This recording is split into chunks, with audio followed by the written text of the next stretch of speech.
Hi, my name's Emma, and on February 10th, 2021, I was in a car accident. Yay! Today, as I'm filming this, it is December 7th.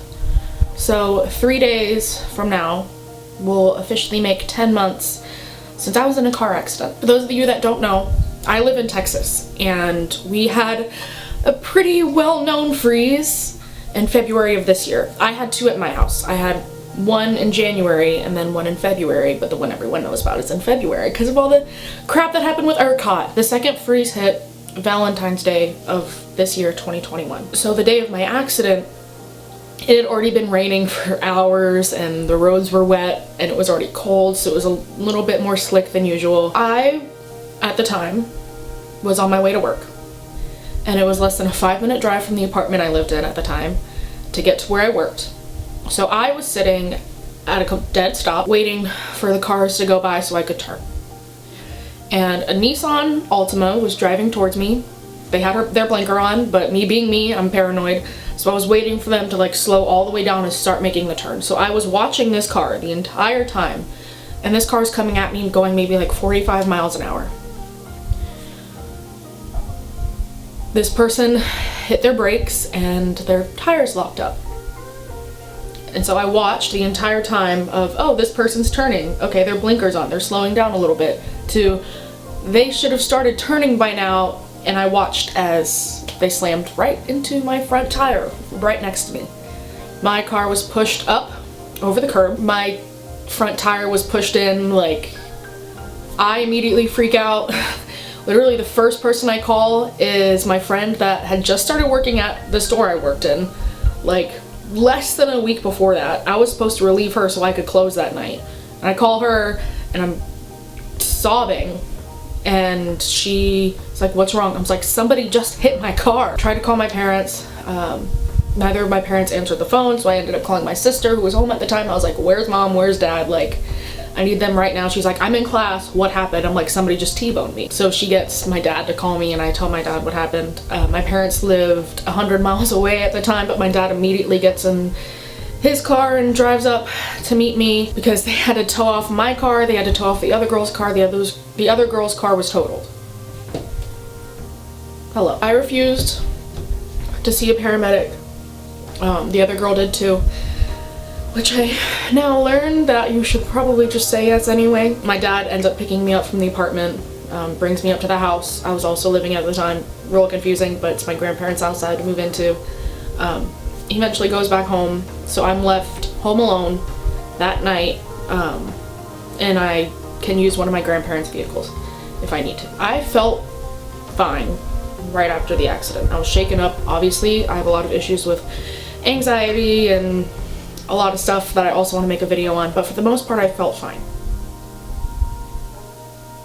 Less than 10 hours after the car accident, I was having extreme lower back pain, like to the point where I couldn't really move. Took Advil, took Tylenol, I have prescription strength ibuprofen, took that, wasn't doing anything. I was ordered to drinking alcohol, which you should not do if you're also taking painkillers, but I literally couldn't think of anything else. I did that. And I had a bath so hot that like your skin turns red when you touch it. None of that helped. I was texting one of my close friends at the time, and he was like, you're having back pain after a car accident. This could be something really major. I'm like, I was up, I was walking around, like, it's not anything crazy. And he was like, just get it checked out, please, for me, because one of my friends had issues with this, and it turned out for his friend to be something huge. It's like, okay, to appease you, fine. Went to the hospital, I went to the emergency room, and I told them I was in a car accident less than 10 hours ago, and now I'm having such severe back pain, I can hardly move, I've done this, this, this, and this. None of it helped, like, please help, basically. Let me fucking tell you, this hospital did not run a single test, they did not take a single scan, they didn't even physically lift up my shirt and look at my back or even touch it. Told me to take over-the-counter pain meds, sent me home, charged me $250. Quality healthcare.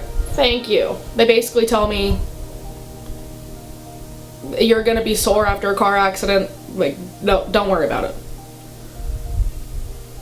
So I didn't worry about it. About like a week later, I'm still having really bad low back pain. So I go to an urgent care. They take an x-ray, but they're not radiologists. They can see nothing major looks broken, you're fine. They gave me a shot for pain, and that was it. Pain doesn't go away. I'm still in pain every single day. Like severe pain. I was 22 at this time. It wasn't just soreness from a car accident. It had been a couple months at this point, to the point where in late April, I started seeing a chiropractor. Figured it's an issue with my joints at this point. Like if it was a muscle sprain, it would have gone away or gotten better, but it just kept getting worse. So I start seeing a chiropractor twice a week. I was doing that for months and months and months. No improvement. I was still getting worse. To the point where, I forget when it was, I think maybe early June, I told my chiropractor, I'm like, I need something. So he gets like the doctor next door to prescribe me an anti-inflammatory, which ended up not doing anything. I told my chiropractor like a month after trying this medication, it's not doing anything. Can you prescribe me anything else? And he was like, I can't. Like in the state of Texas, there's really strict laws about pain medication, things like that, so you'd have to see a pain management doctor.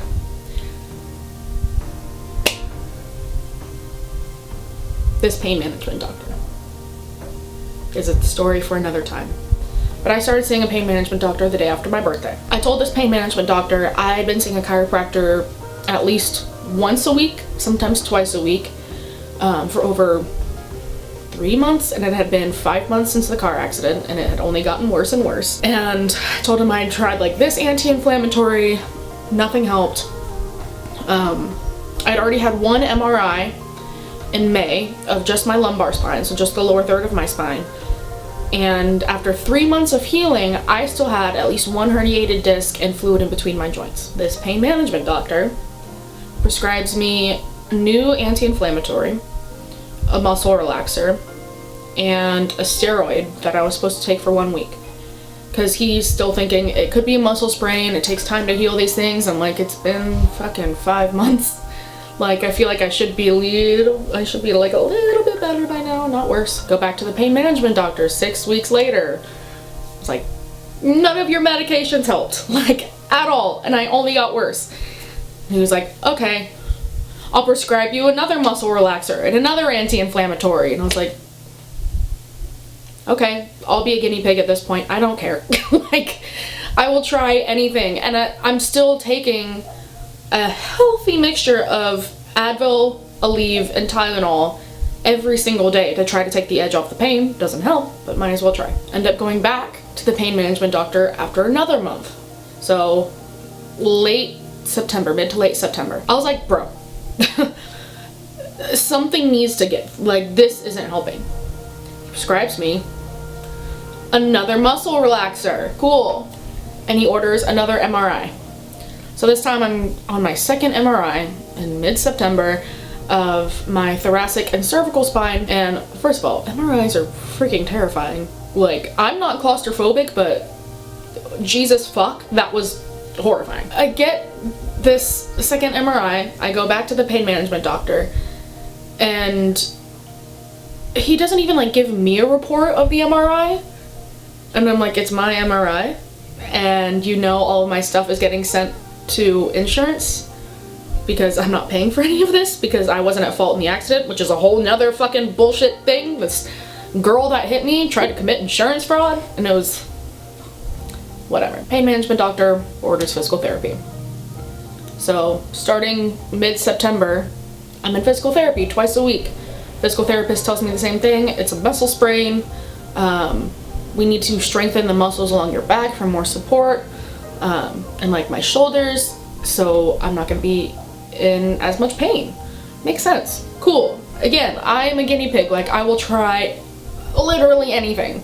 So I'm in physical therapy for about 5 weeks, twice a week. And haunted house had started at this time. Yes, I went back to the haunted house. I've upgraded from being an actor to someone in charge, so that's fun. But I'm at the haunted house and I'm working 10 to 14 hour shifts, and like It's a mixture of sitting and standing, which is all things that hurt my back. I'm still seeing a chiropractor, still trying to juggle that with physical therapy and working and whatever. All of November, I told myself I'm gonna take it off work because since the car accident, I've been working and I haven't had a single day to myself for the most part. Like, to sit, to heal, to not stress my back. Like, I was driving a minimum of 1 hour to work every single day. When Haunted House started, it was a 3-hour drive.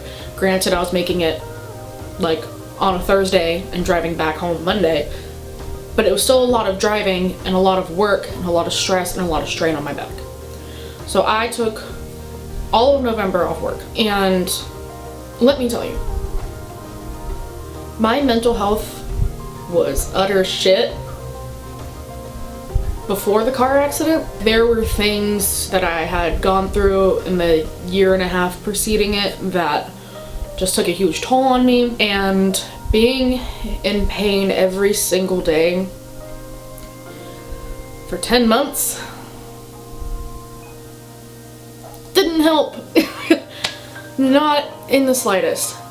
Especially when I had a family member, when I got my first MRI results back, I was like, oh, I'm 22, and I am supposed to have made progress by now, but after 3 months of healing, I still have this wrong, whatever. And I had a close family member look me in the eyes the day I got my results and basically tell me, accept the fact that your back is messed up, suck it up, and get on with life. At 22, accept the fact that I'm gonna be in pain forever, don't even try to help at all. 3 days from now will make 10 months. And this has affected my mental health so much to the point where I have a group of friends that are they're basically going to kidnap me from my house on the anniversary of the car accident and like bring me to one of my favorite places so I don't do anything stupid, because they know it's affected me that much. Like, there have been several close calls with my safety even in the last couple months, like, and I severely underestimated how much of a toll chronic pain takes on your mental health. Like, I'm sure it's bad enough if you're already mentally healthy, but I wasn't. I haven't been for a long time, let's be honest, but I was already at what I thought was like ground zero, and then I figured out hell had a sub-basement, and that's where I'm at.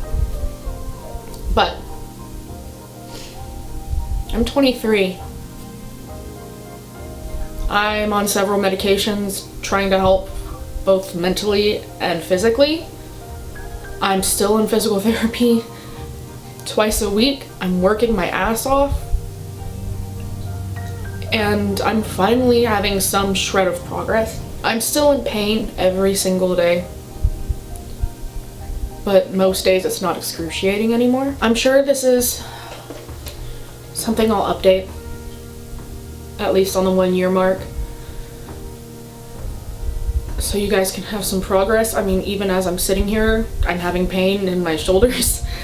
That might just be from physical therapy. It probably just is, because it's fucking brutal. I hope the progress I've seen the last week or so is genuine progress and not just a fluke. This is just something I needed to get off my chest. I've tried talking about it with friends. Can't really talk about it with family because they don't really get it, or at least not my parents. No one I know has chronic pain, and if they do, they're not open about it, so I don't really have another outlet. I don't have time for therapy, which I desperately need, but as of December 7th, 2021, almost exactly 10 months after the car accident, this is where I stand. A healthy mixture of muscle relaxers and pain meds. I hope I get better. I hope my progress reports aren't as grim as this, but you needed to know if I complain about my back hurting. This is why. Because only a couple people who are going to watch this video actually know everything that happened. And I know there's things that I missed. If you got this far in the video, sorry for ranting. I do have other videos planned. The main one being about my mental health, because I touched on it in this video, and oh my god, there's so much more to talk about that I just need to get off my chest, because again, I don't have time for therapy. Thanks for watching. My name's Emma, and I'll see you in the next one.